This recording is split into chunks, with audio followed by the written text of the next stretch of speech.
Okay guys, ayan, magandang araw po sa inyo maski dito sa Facebook update tayo. Wala po ang in-stream ads natin. Kayo din ba?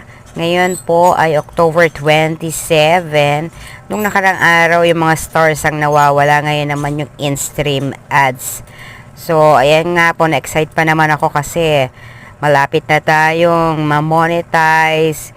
Konting-konti na lang po yung aking hahabuling followers at konting views na lang. Ilang thousand views na lang.